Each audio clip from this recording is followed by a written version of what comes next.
Hi guys, welcome to my mini vlog. Sa subong nga gabi, mangbulabog na naman tamigo. So, ang imoon ko, bulabogon ko ako ng amigo, ipauguton kay ulo kay balaan ko nga ano siya at kapoy siya. Iba instead nga anuhan ko siya.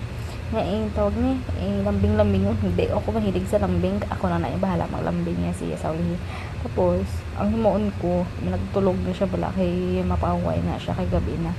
So, balabugon ko siya. Ari ng taon yun ni guys. Kaya bala nyo, hali na siya sa may barko. Nagnaog na siya. Tapos pag naog niya, anong tao bala nga wala na siya. Nakapoy. Ambot nga ano niya. Ano niya siya. Sansalon. Wala siya ginakapoy. Nagnaog siya siguro mga 2 days. Tapos nag-training na naman siya athlete. So, isa siya ka-trainer diri sa lupa. No? Sa regional meet na. So, ito guys. Dantawan natin kung paano siya bulabugon. What if kung mamana, kung mano ka?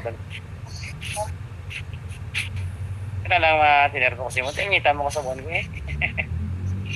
Pwede wow. Kumagali, may balaan. Galing. Balaan taman galing mamanak man iba. Mayo na. Sige agad. Gali ay mamana. Sige man gani. Sige ay. Pareha sa duwa. Oo, mamana ko pala ibang bahala. Kada. Gali